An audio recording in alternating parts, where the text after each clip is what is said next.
Hoy quiero continuar con la serie que le hemos titulado y hemos estado teniendo durante este tiempo, David, un rey puesto por Dios, y hoy es la número 12, el mensaje número 12 de la serie, David, un rey puesto por Dios.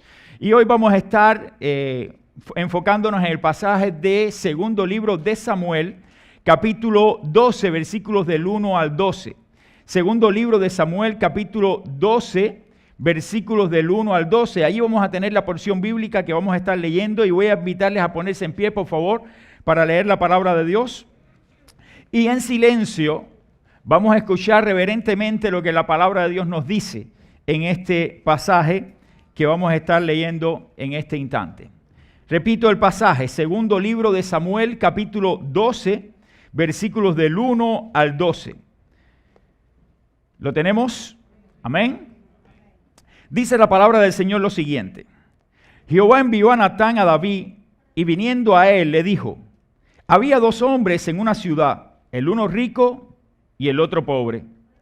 El rico tenía numerosas ovejas y vacas, pero el pobre no tenía más que una sola corderita, que él había comprado y criado, y que había crecido con él y con sus hijos juntamente, comiendo de su bocado y bebiendo de su vaso, y durmiendo en su seno, y la tenía como a una hija. Y vino uno de camino al hombre rico, y éste no quiso tomar de sus ovejas y de sus vacas para guisar para el caminante que había venido a él, sino que tomó la oveja de aquel hombre pobre y la preparó para aquel que había venido a él. Entonces se encendió el furor de David en gran manera contra aquel hombre y dijo a Natán: vive Jehová, que el que tal hizo es digno de muerte, y debe pagar la cordera con 4 tantos, porque hizo tal cosa y no tuvo misericordia. Entonces dijo Natán a David: tú eres aquel hombre. Así ha dicho Jehová, Dios de Israel: yo te ungí por rey sobre Israel y te libré de la mano de Saúl, y te di la casa de tu señor y las mujeres de tu señor en tu seno. Además, te di la casa de Israel y la de Judá. Y si esto fuera poco, te habría añadido mucho más. ¿Por qué, pues, tuviste en poco la palabra de Jehová, haciendo lo malo delante de sus ojos? A Urías Eteo mataste, heriste a espada, y tomaste por mujer a su mujer, y a él lo mataste con la espada de los hijos de Amón. Por lo cual, ahora no se apartará jamás de tu casa la espada, por cuanto me menospreciaste, y tomaste la mujer de Urías Eteo, para que fuese tu mujer. Así ha dicho Jehová: he aquí yo haré levantar el mal sobre ti y de tu misma casa, y tomaré tus mujeres delante de tus ojos, y las daré a tu prójimo, el cual yacerá con tus mujeres a la vista del sol. Porque tú lo hiciste en secreto, mas yo haré esto delante de todo Israel y ahí a pleno sol. Dios bendiga su palabra. Vamos a orar. Señor, bendice este tiempo de enseñanza que tendremos. Guíanos en todo lo que vamos a estar compartiendo, Padre. En el nombre de Jesús te lo suplicamos humildemente. Amén. Pueden sentarse, mis hermanos, gracias. Esto es un pasaje que ustedes han escuchado muchísimo, como el pasaje que predicamos la semana pasada del pecado de David. Todos quedamos bien claros de que David pecó contra Dios y no había otro responsable de su pecado que él mismo, porque él había decidido pecar y fue el que se dejó seducir y fue el que se dejó arrastrar por Satanás y cayó exactamente en este pecado que ya todos conocemos, basado en el pasaje del libro de Samuel, del segundo libro de Samuel, capítulo 11. Cuando uno analiza todo el contexto de las Escrituras y comienza a ver todo lo que estaba pasando, alrededor de 9 meses pasaron, escuchen, 9 meses pasaron en que David no había tenido más relación directa, parece, con Dios.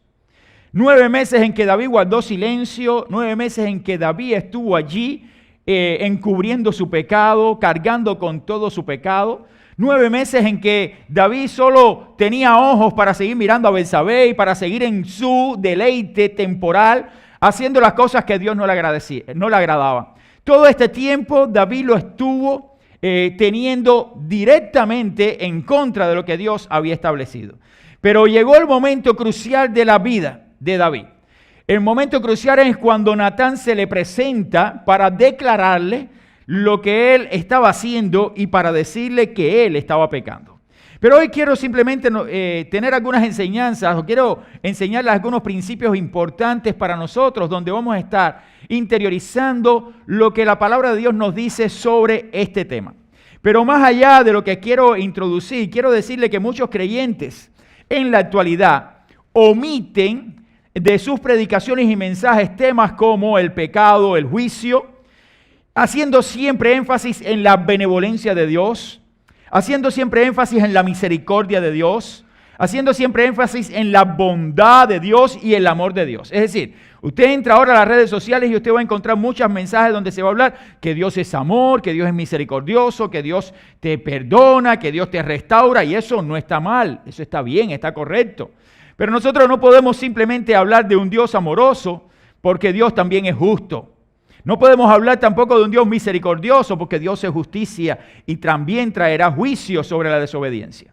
Y este pasaje que estamos leyendo hoy o que estamos compartiendo hoy es un pasaje que muestra claramente la justicia de Dios que se muestra para con nosotros, sus hijos. La justicia de Dios que se muestra en juicio sobre aquellos que desobedecen su palabra, aquellos que pecan directamente contra Dios, aún siendo sus hijos, Dios los juzgará y los traerá a juicio.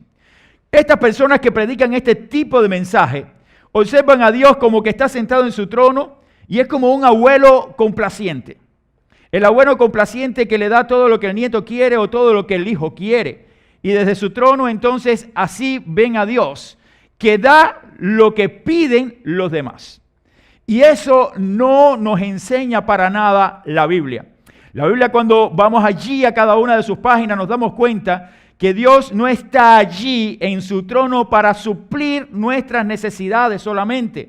No está allí para amarnos, para cuidarnos, para caminar con nosotros solamente. No está allí para enseñarnos el camino correcto solamente. No está allí para que para que nuestros ojos puedan ser abiertos por Él en los momentos determinados de nuestra vida. No, Dios no está allí solamente para eso. Porque aquellos que predican este tipo de evangelio entonces subordinan a Dios a los intereses del hombre. Y el hombre pide y Dios responde conforme al interés del hombre. Pero Dios no se somete ni está bajo el dominio de ningún hombre.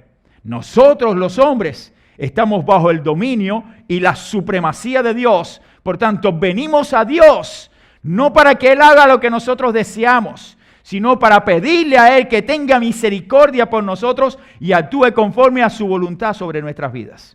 Y este pasaje que leímos hoy y que vamos a estar compartiendo algunas enseñanzas, muestra claramente este principio.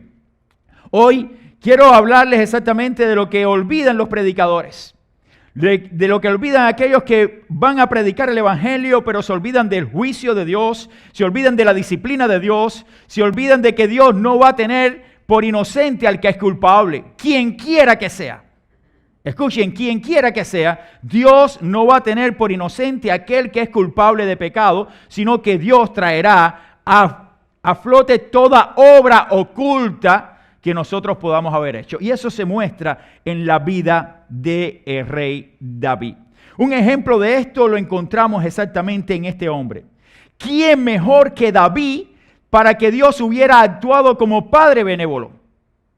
Cuando uno va a la Biblia y encuentra los pasajes de las Escrituras que se habla de David, se dice que David era un hombre conforme al corazón de Dios. Es decir, un hombre que respiraba obediencia para Dios. Un hombre que amaba con todo su corazón al Señor. Un hombre que trataba de hacer la voluntad de Dios. Y eso es lo que quiere decir un hombre conforme al corazón de Dios. Ahora, ¿quién mejor que David para que Dios hubiera tenido misericordia con él? ¿Quién mejor que David para que Dios le estuviera diciendo, te amo mucho, tranquilo, esto va a pasar? Y pasarle la mano por el hombro después que pecó David. ¿Quién mejor que David para sentir esto de parte de Dios si era un hombre conforme al corazón de Dios? Pero la Biblia me enseña de que no hay nadie en esta tierra que pueda cambiar los atributos divinos. No hay nadie en esta tierra que pueda sustituir la justicia de Dios. No hay nadie en esta tierra que pueda poner a prueba los atributos absolutos de Dios, como que Dios es justo, que Dios no tolera el pecado. Y este es un ejemplo claro de lo que queremos estar compartiendo. Pero no sucedió Pero sucedió de esta manera para que se manifestara para nosotros de que jamás Dios va a pasar la mano sobre la desobediencia del hombre. Por eso es que el pecado nunca será justificado por Dios. Entiendan esto, hermano. El pecado de nosotros los hombres nunca será justificado. Es decir, si no hay arrepentimiento, no hay justificación. Y quiero que lo entiendan bien, porque no estoy hablando de la justificación que viene después del arrepentimiento del hombre. Estamos hablando de que Dios no va a justificar a aquel que no viene en arrepentimiento. Si usted no viene en arrepentimiento a Dios, Dios no justificará tu pecado. Si usted no viene y confiesa su pecado, Dios no perdonará tu pecado hasta que tú no lo confieses. Y se mantiene este principio claro en la vida del rey David. El pecado nunca será justificado, nunca será pasado por alto por Dios. Por esa razón debemos en primer lugar, aquí aparece el principio, desaprobarlo con sabiduría. El pecado debe ser desaprobado siempre. Siempre debe ser desaprobado el pecado. Nosotros los creyentes, los cristianos, los que amamos a Dios, no podemos apoyar lo mal hecho. No podemos apoyar el pecado que otro comete, aunque sea nuestra familia, aunque sea un ser querido, aunque sean nuestros hijos. No podemos aprobar lo que Dios desaprueba, sino debemos condenar, debemos simplemente desaprobar lo que Dios en su palabra desaprueba. Dios envía a Natán, y aquí aparece este hombre en una encrucijada tremenda. Recordemos que Natán era como un consejero, era el profeta de Dios que estaba en el palacio del rey, pero además era una persona conocida por David. Y David también conocía muy bien a este profeta, y en algunas ocasiones, ya lo vimos en pasajes anteriores, David consultó a Natán y Natán le habló a David sobre lo que debía hacer. Es decir, Natán conocía bien al rey. Y el rey conocía bien al profeta. Natán tenía una gran responsabilidad ahora. Debido al mensaje que tenía que dar de parte de Dios al rey, su responsabilidad era no encubrir lo que el rey había hecho. Y no era fácil, porque aún conociéndole, Natán sabía que era el rey. Y hay una diferencia. Ok, yo soy el hombre de Dios, pero este es el rey. Yo soy su súbdito, aún siendo yo el hombre de Dios. Y esto ponía en peligro la vida de Natán si el rey David quería tomar alguna represalia por el enfrentamiento que Natán podía tener con él. La Biblia nos enseña entonces que debido a esto, Natán busca todos los elementos posibles para tocar la sensibilidad de David. ¿Y cómo iba a tocar la sensibilidad de David? Con una historia. Porque Natán conocía a David. Y la historia la podemos ver allí en los pasajes a partir del versículo 1, cuando comienza a hacerle la parábola. Dos hombres, uno rico y otro pobre. Y David rápidamente le llamó la atención la historia, porque David era un hombre justo de corazón. Entiendan esto, hermano. David pecó, David cometió un gran error, pero en el corazón de David estaba la justicia de parte de Dios, y David sabía las cosas por lo claro, porque David sabía cuando actuaba mal. Y David sabía en este tiempo, de los 9 meses del embarazo de Betsabé, y luego que da a luz, todo este tiempo él estuvo callado, pero él sabía que delante de Dios él no estaba bien, lo sabía. Pero él no había rectificado su camino, él no había confesado su pecado. Y por eso tuvo que venir Natán. Y Natán le hizo dos hombres, uno rico y uno pobre. El rico tenía todo lo que quería. Tenía ovejas, tenía vacas, tenía bueyes, tenía de todo, camellos y todo, pero el hombre pobre tenía solo una oveja. Y esa oveja la tenía como su propia hija, le daba su comida en una tetera, la acostaba en su cama, la traía como si fuera alguien de su familia y andaba con esa oveja para arriba y para abajo y estaba todo el tiempo con esa oveja. Pero un día vino un hombre de camino al hombre rico. Y cuando vino aquel hombre de camino al hombre rico, el hombre rico no quiso tomar ninguna de sus ovejas, nada de su ganado, para darle de comer al rico. A aquel hombre que venía de visita, perdón. Entonces, ¿qué hizo el hombre rico? No voy a tomar nada de lo mío, y fue. Y tomó la única oveja que tenía el hombre pobre. Imagínense cuando David escuchó aquella historia, cuando David escuchó que aquella oveja de aquel hombre pobre había sido tomada, había sido matada, se le había hecho un guisado por el hombre rico a su visitante, dijo, pero ¿quién es ese? David estaba ubicando el contexto como que era una historia real. Para David lo que estaba contándole a Natán era algo que estaba sucediendo en el reino y por tanto él tenía que tomar una medida. ¿Y cuál era la medida? La medida era urgente. Hay que tomar las cosas en este mismo momento y hacer justicia. ¿Y cuál es la justicia? Hay que tomar a ese hombre. porque ese hombre es digno de muerte. Y esa fue la primera declaración que David hace. Este hombre que ha hecho tal cosa contra ese hombre pobre que ha matado su única oveja es digno de muerte. Pero continúa el pasaje diciendo que David no solamente hace esa declaración, dice, y ahora, por la ley, ese hombre tiene que pagar mucho más a ese hombre pobre por lo que ha hecho. Y después que David se explayó y dijo todo eso que salió de su corazón y que claramente estaba en lo cierto, que todo lo que estaba diciendo era lo que la Biblia, lo que la enseñanza de las Escrituras enseñaban en el Antiguo Testamento, en ese mismo momento Natán no esperó para declararle su pecado, y cuando Natán lo encara, después que David hizo esta declaración, le dijo, tú eres ese hombre. Entonces, hay que usar sabiduría, desaprobar el pecado, pero con sabiduría. Y esto hizo Natán. Natán desaprobó lo que David estaba haciendo, pero sabiamente llevó a David a un clima para que él se diera cuenta de su mal procedimiento, de su mala actitud.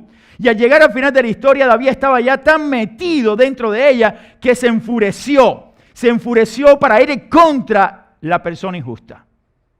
Querido hermano, nosotros como creyentes también tenemos que aprender a desaprobar el pecado. El pecado no puede ser aprobado por nadie nunca, y menos por un creyente.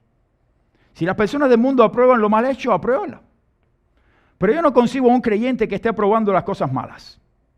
No concibo un creyente que esté aprobando la mentira, o que simplemente esté delante del Señor diciendo, no, esto no es tan malo, y robando. No, lo malo es malo. Y hay que desaprobar lo que está mal hecho. Aprendamos entonces de que el principio bíblico para desaprobar lo que está mal hecho es algo que va o está en el corazón de Dios. Dios no aprueba lo mal hecho. Dios no aprueba el pecado. Dios no está de acuerdo con que tú estés haciendo cosas que no le agradan. Y si tú eres un hijo de Dios y ves a tu hermano que está en una condición así, no lo apruebes. No lo apruebes. Tampoco lo apruebes. Porque Dios también te está haciendo, porque tú también te estás haciendo cómplice del pecado de otro. Si alguien viene y te dice, está mal hacer esto, bueno, según las circunstancias. No según las circunstancias. Hay cosas que son pecado y no son según las circunstancias. No, porque ahí tengo que demostrar que, tú crees que tengo que demostrar mi hombría. No, eso es, no, tú no tienes que demostrar nada. Hay cosas que son pecado y siempre serán pecado. Y esto era lo que deseaba el profeta. Deseaba que David, después de esta historia, pudiera darse cuenta de su error y que reaccionara al llamado de Dios por medio de la boca del profeta que le estaba haciendo esta historia, para que él mismo se diera cuenta de que él estaba pecando contra el Dios que lo había sostenido por tantos años. Por eso es que Natán le dice con toda autoridad, David, tú eres ese hombre. Yo no sé qué pudiera haber hecho David en ese momento. Yo pienso que David en ese momento quedó completamente descaretado así. Y quería ser como el avestruz, meter su cabeza en la tierra para no ser visto. Porque ella no estaba viendo a Natán delante de él. Yo pienso que David era un hombre de integridad, yo lo creo. Y se muestra, y lo vamos a estar viendo en otros mensajes, su integridad, su amor por el Señor. Pero pecó, cometió el error. Y cuando él vio que fue descubierto su pecado, que fue puesto allí en evidencia, que todo lo que había hecho estaba mal, que él sabía que estaba mal, pero él no pensó que nunca Dios lo iba quizás a confrontar de esta manera. Entonces en este momento no estaba viendo a Natán delante de él, sino estaba viendo a Dios mismo, hablando por medio del profeta. Y por eso es que David no toma ninguna represalia, porque él sabía que estaba mal lo que había hecho. Hermanos, ¿sentimos esto de parte de Dios cuando hacemos algo mal? A veces he visto hermanos que son confrontados por el pecado que cometen y en vez de reconocer su pecado se justifican. Y luego, después de ser confrontados por el pecado que están cometiendo, entonces no solamente se justifican, sino que te atacan. Y quieren revertir entonces y hacerte culpable a ti del pecado de ellos. Y uno dice, Dios mío, ¿pero qué he hecho yo? Si yo no estoy pecando, estoy tratando de llamar la atención para desaprobar lo que tú estás. Entonces te vas a justificar en mí para justificar tu pecado. La actitud digna de un cristiano es no mirar tanto el pecado de otro cuando alguien nos confronta, sino asumirlo. Pequé. pequé, cometí el error, fallé. Ahora no estén mirando de si el otro cometió también pecado, porque el que no tenga pecado, que lance la primera piedra. ¿Acaso Natán no tenía pecado? ¿Alguien pudiera decirme que Natán no tuviera pecado? Y David, conociendo a Natán, en algún momento fue contra Natán para decirle, Natán, ¿quién tú eres para venirme a decir esto? Si mira cómo está tu vida. ¿Tú te acuerdas lo que tú hiciste aquella vez? Sí, tú te arrepentiste de todo aquello, pero tú cometiste también un error. ¿Ahora vas a mirar mi error? No, David no miró eso. David era un hombre conforme al corazón de Dios. Y ahí se muestra esa semejanza al corazón de Dios, donde asume su responsabilidad y él reconoce su pecado. Fíjense cómo estaba este momento, que Natán no esperó ni un momento más para seguir adelante diciéndole a David lo que él necesitaba escuchar. Por eso es que el pecado nunca será justificado por Dios. Recuerden, nunca el pecado será justificado por Dios. Por esa razón debemos mostrar en qué radica el error del que peca. Eso es lo segundo que se ve en el pasaje. ¿En qué radica el error del que peca? Y aquí entonces Natán se enfoca en el error de David. Y le dice claramente algunas palabras que usted puede leer a partir del versículo 7. Natán le dijo a David, tú eres aquel hombre. Y entonces comienza y dice, así ha dicho Jehová. Él no esperó. Así ha dicho Dios para ti ahora, David, el Dios de Israel. Yo te ungí por rey de Israel y te libré de la mano de Saúl y te di la casa de tu señor y las mujeres de tu señor en tu seno. Además te di la casa de Israel y de Judá y si eso fuera poco, te habría añadido más. Es decir, Natán no esperó.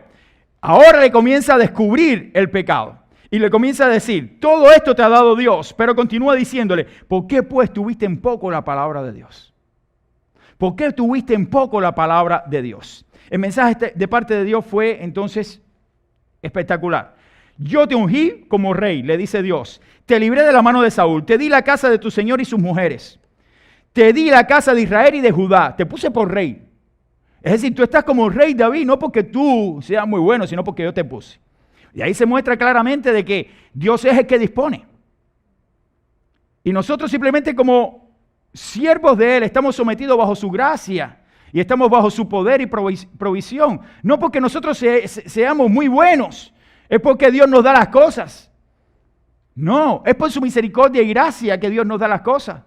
Es porque Él es misericordioso, porque Él es amor, pero también Dios es justo. Escuchen, Dios es justo y no se complace nunca con el pecado. Ni Dios justifica el pecado si no hay arrepentimiento. Usted no va a ver a Dios diciendo, tú pecaste, no importa. Pasará. Y tú sigues viviendo tu vida y vuelves a pecar, no te arrepientes y sigues viviendo. Y Pablo dice exactamente ahí en el Nuevo Testamento que dice, ¿qué pues diremos? ¿Perseveraremos en el pecado para que la gracia de Dios abunde? Y decía el apóstol Pablo a los romanos, en ninguna manera. Porque los que hemos muerto al pecado, ¿cómo pues seguiremos viviendo en él? Si tú has muerto al pecado, tú no puedes seguir viviendo en él. Por tanto, el Hijo de Dios, los creyentes, los que han nacido de nuevo del Espíritu, cuando pecan, vienen a Cristo en arrepentimiento, son justificados. Pero Dios no justifica al que no viene en arrepentimiento. Es necesario entonces que usted acuda al Señor en arrepentimiento y pida perdón por su pecado. Ahora viene la declaración del error. Recordemos el punto, mostrar en qué radicaba el error del que peca. Es decir, Dios no va a justificar nunca el pecado de nadie. Por esa razón debemos mostrar en qué radica el error del que peca. ¿Cuál fue el error del que pecó? De David en este caso. Tener en poco, escuchen, la palabra de Dios. Miren, tener en poco la palabra de Dios. Tener en poco esto. ¿Qué significa tener en poco la palabra de Dios? Tener en poco la palabra de Dios es menospreciar la palabra de Dios y por tanto es despreciar a Dios. Cuando tú menosprecias la palabra de Dios, lo que dice la palabra de Dios, tú estás despreciando directamente al autor de su palabra, que es Dios. Porque si tú desprecias su palabra, estás despreciando a Dios mismo. Si a ti no te importa la palabra de Dios, entonces tampoco te importa el Dios de la palabra. ¿Entiendan eso, hermanos? Es importante que nosotros comprendamos que aquí Dios en ningún momento le estaba diciendo a David, fíjense, Dios no comienza diciéndole, tú pecaste contra Betsabé, pecaste contra Urías, lo mataste. No, primero le dice, tú menospreciaste mi palabra, y después le dice todo lo demás. ¿Por qué estaba menospreciando David la palabra? Cuando desobedecemos los mandamientos de la palabra de Dios, estamos quebrando lo que Dios mismo nos ha pedido. Dios nos dice claramente por medio de sus mandamientos, no matarás, no cometerás adulterio. Cuando usted tiene un acto de desobediencia en contra de lo que Dios dice en su palabra, está teniendo un acto de desobediencia contra el propio Dios. Por tanto, estás menospreciando su palabra, estás tomando en poco la palabra de Dios. Estás echando a un lado la palabra de Dios. Y eso tiene consecuencias. Tiene consecuencias. El pecado de David fue contra Dios mismo. No fue directamente contra los hombres, fue contra Dios mismo. Y el pecado fue contra Betsabé y contra Urías. Pero la Biblia nos dice que fue contra el propio Dios. Podemos leer ahí el Salmo 51, que es el Salmo en que David confiesa su error, como el Salmo 52. Y en el versículo 4 del Salmo 51, la Biblia nos dice que David le dice a Dios, contra ti solo he pecado y he hecho lo malo delante de tus ojos. Fíjense, la declaración de David no estaba diciendo, yo pequé contra Betsabé, Señor. Lo primero que hace David fue decir, yo pequé contra ti, Señor. Cuando nosotros pecamos, no solamente usted debe arrepentirse o pedir perdón al hermano, sino usted debe confesar su pecado delante del Señor. A veces pensamos que yo voy y le digo, perdóname mi hermano, ya todo está justificado. ¿Y Dios, qué está haciendo Dios aquí? ¿Qué cosa es Dios? Cuando tú pecas contra tu hermano, cuando tú tienes una falta contra tu hermano, tú estás pecando directamente contra el Dios que creó a tu hermano y te sostiene a ti. Porque tú estás desobedeciendo su palabra. Y estás teniendo en poco su palabra cuando tú pecas, porque la obediencia a Dios nos va a traer la bendición de parte de Dios, pero la desobediencia traerá juicio para nosotros, porque estamos simplemente tomando en poco lo que la Biblia nos enseña, lo que la palabra de Dios nos enseña. El pecado siempre, querido hermano, querido amigo que me escuchas, es contra Dios. Toda acción mala contra otra persona es un acto de desobediencia contra Dios primeramente. Cuando tú pecas contra tu hermano, tú estás pecando contra Dios primeramente. Pero ese Señor Jesús, cuando le enseñaba ayer a sus discípulos, decía, el que lo hace a uno de estos mis hermanos más pequeños, de estos pequeñitos, por cuanto a él lo hiciste, a mí me lo hiciste. Entonces, tú estás pecando contra alguien. Y cuando tú pecas contra alguien, ¿contra quién estás pecando? ¿Contra tu hermano? Sí, pero principalmente a Dios se lo estás haciendo a Dios, porque estás desobedeciendo su palabra, estás tomando en poco su palabra. Y es importante que entendamos la importancia o la relevancia que tiene la palabra de Dios para nosotros como hijos de Él, donde la palabra de Dios es nuestra guía de fe y práctica. Por tanto, echarla a un lado, desobedecer la palabra es desobedecer directamente al Dios de la palabra. David falló en este momento al mandamiento de no matarás y no cometerás adulterio. David falló también con la mentira. David falló en muchas cosas que cometió allí en ese acto de desobediencia contra Dios. El teólogo Vincent dice lo siguiente en su libro de teología sistemática, y quiero leerlo literalmente, textualmente. Una persona ama a Dios solamente hasta donde ame la Escritura. Escuchen, una persona solamente ama a Dios hasta donde ame la Escritura. Puede haber otras indicaciones del amor de alguien para con Dios, mas el amor por su palabra es un elemento necesario por el cual todos los otros aspectos de nuestra vida espiritual son medidos. ¿Qué significa esto? La mejor manera de conocer a Dios es por medio de su palabra. Si usted quiere conocer a Dios, usted necesita conocer la palabra del Señor. Ahora, más allá de este principio, juegan también un papel importante los sentimientos, pero los sentimientos no te hacen conocer a Dios. Los sentimientos es algo con lo que Dios te creó. Pero los sentimientos no pueden ser los que dirijan tu vida para decir que amas a Dios. No, la palabra de Dios es más importante. Además, más allá de los sentimientos, también debemos de saber que no solamente los sentimientos es a veces lo que rige la vida de una persona para tomar decisiones o para decir que ama a Dios. Tampoco la música puede ser el elemento para decir yo amo a Dios porque canto, me siento tan bien cantando, pero cuando salgo desobedezco la palabra de Dios. Usted puede venir y cantar, pero usted va a conocer a Dios y al Dios de la palabra por medio de lo que Él ha dejado escrito. Por tanto, tienes que amar la palabra. Si usted no ama la palabra, usted puede cantar y cantar y cantar y no pasa nada. Usted puede tener revelaciones en sueño, pero si usted no ama la palabra, de nada sirve ninguna de esas revelaciones o sueños que usted puede tener. ¿Por qué razón? Porque Dios nos ha dado su palabra y todos los sentimientos, los sueños, la música, todo va a ser juzgado a la luz de la palabra de Dios. Es decir, nada va a pasar por alto Dios, sino que todo debe ser juzgado bajo la lupa de la palabra de Dios. Es decir, usted tuvo un sueño, ¿qué me dice la palabra? Esto que usted está cantando, usted dice que es del Señor, ¿qué me dice la palabra? ¿Es cristocéntrica? La música, es decir, la canción tiene un mensaje de salvación, tiene un mensaje bíblico, no hay error doctrinal, es bíblico. Entonces sí, está correcto. Son los sentimientos, no, yo amo a Dios con todo mi corazón, y después está viviendo desordenadamente. ¿Qué amor de hablas? ¿De qué amor hablas? Cuando la palabra de Dios no es lo más importante en tu vida. Ahora, si la palabra de Dios es más importante en tu vida, todas estas obras estarán por el filtro o pasarán por el filtro de lo que tú crees. Y tú analizarás todo lo que tú vives y la forma en que tú actúas basado en la palabra de Dios. Por eso es que David, cuando llega Natán, le dice, tú has fallado. Fallaste a la palabra de Dios, fallaste a Dios.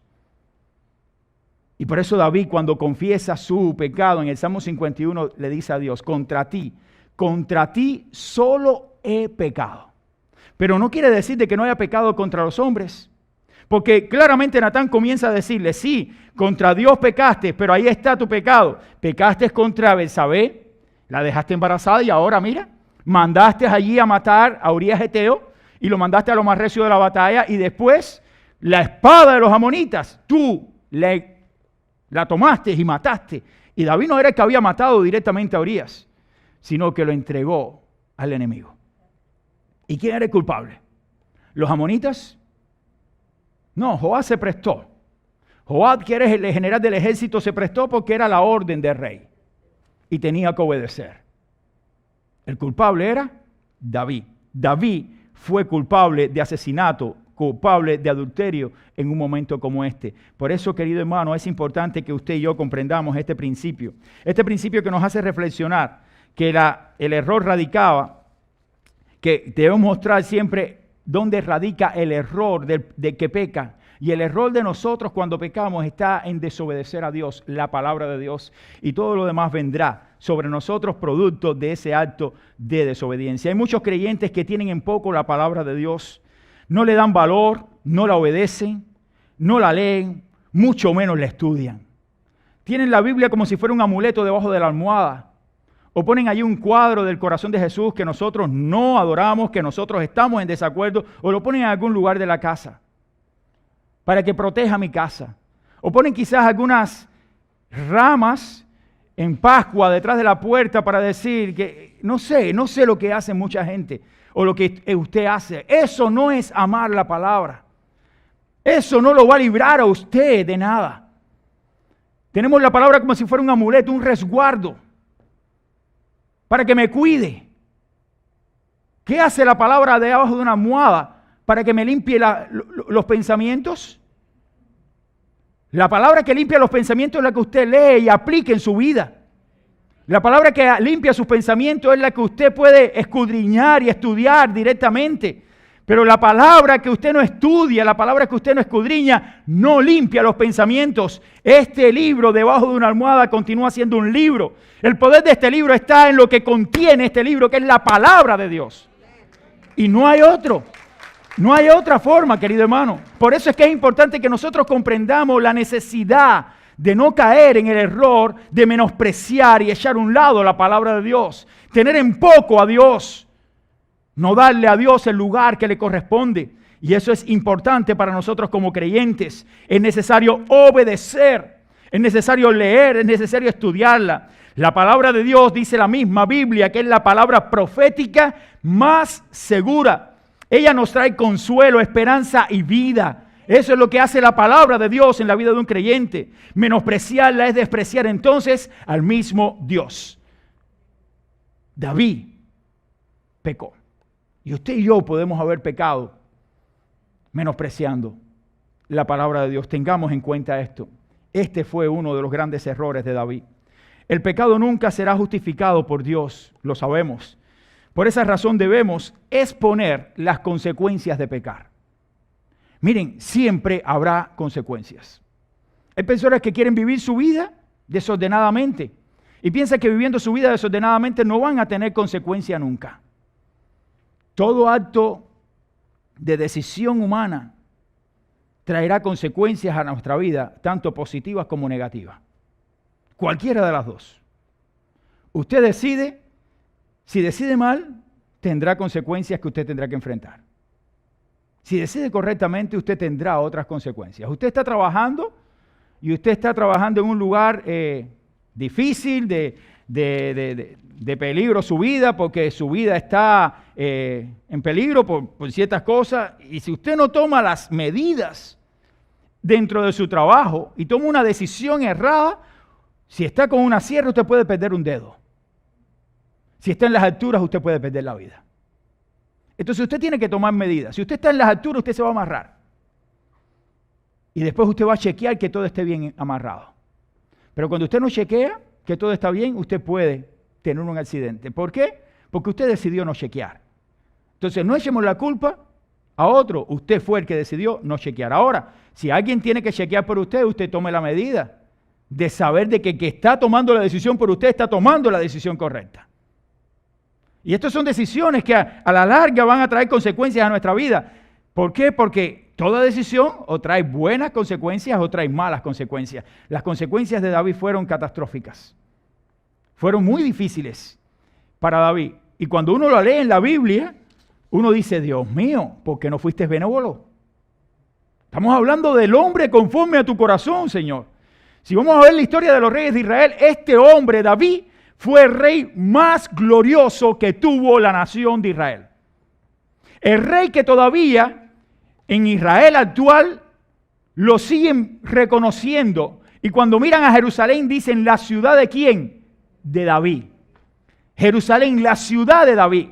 Porque David fue un hombre extraordinario, fue un tipo también. Por medio de él iba a venir al Mesías. El Mesías vino por medio de la descendencia de David. Porque Dios le dio la promesa. Un hombre tremendo, pero pecó. Ahí estaba su error. Todo acto de desobediencia tiene consecuencias, querido hermano y amigo.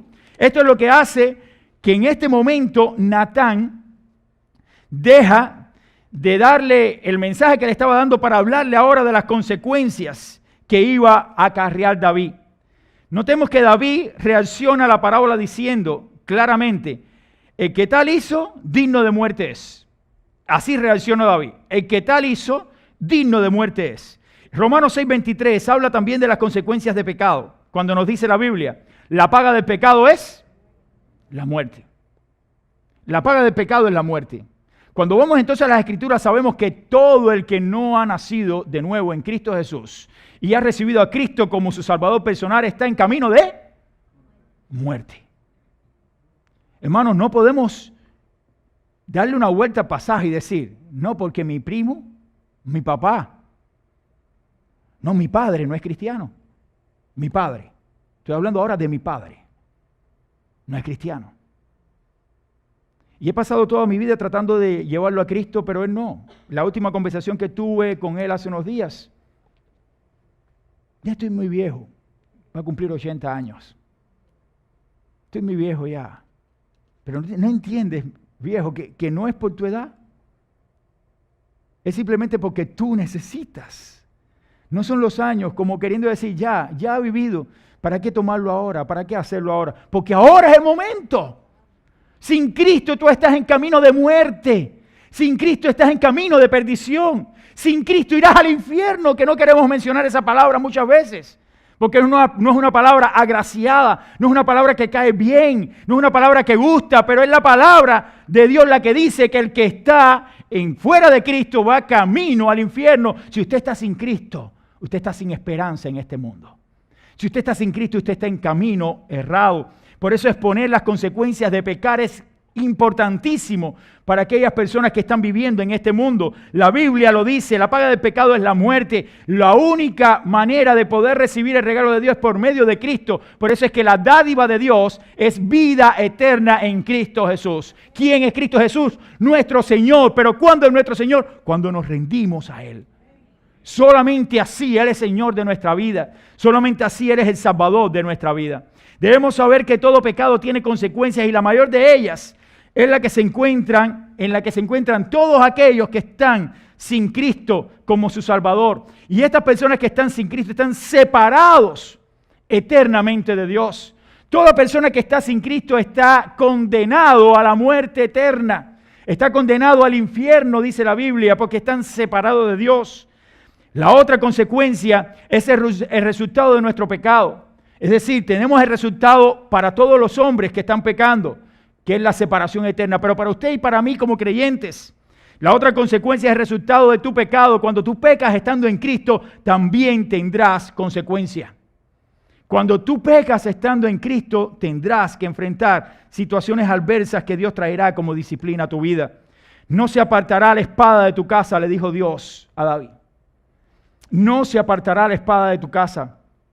David era un hijo de Dios. Y la espada iba a estar allí.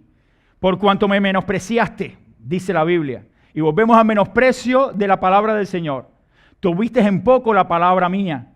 Y ahora Dios le dice, me menospreciaste a mí. No me tuviste en alta estima.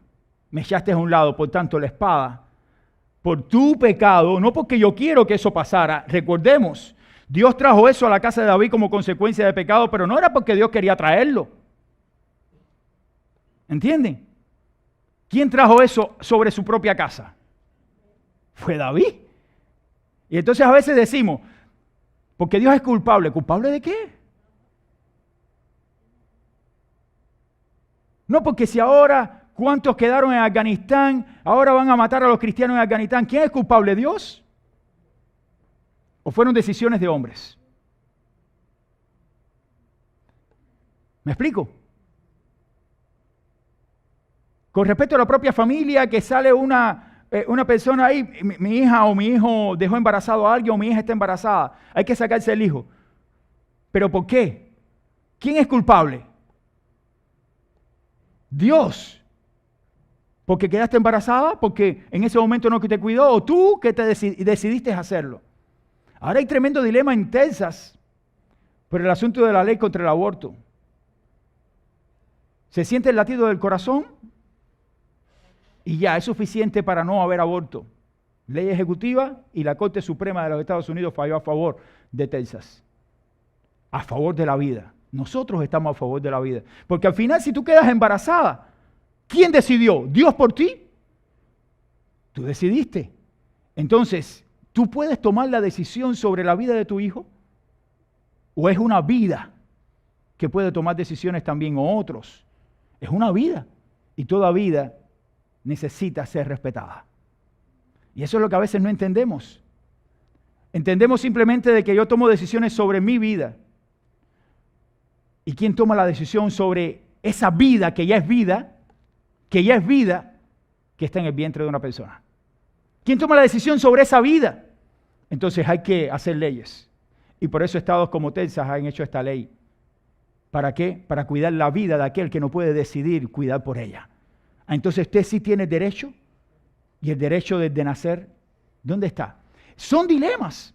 Estamos viviendo un mundo de grandes dilemas. Por eso es que las consecuencias de pecar no están en manos de Dios. Las consecuencias de pecar están en tus manos porque tú decidiste pecar. Tú haces con tu vida lo que tú deseas. Entonces tienes que enfrentar las consecuencias de tus malas acciones. Ahora, que Dios restaura, Dios restaura. Yo creo en un Dios restaurador, un Dios que perdona, un Dios que da más allá de lo que nosotros esperamos. Pero las consecuencias estaban allí. La espada estará en tu casa. Tus mujeres serán deshonradas a la luz del día por tu prójimo. Y dice más allá, como un acto de benevolencia de Dios, Dios le dice, tú no vas a morir. Ese fue el acto de benevolencia de Dios. Porque David necesitaba conocer de que Dios era benévolo y Dios fue benévolo.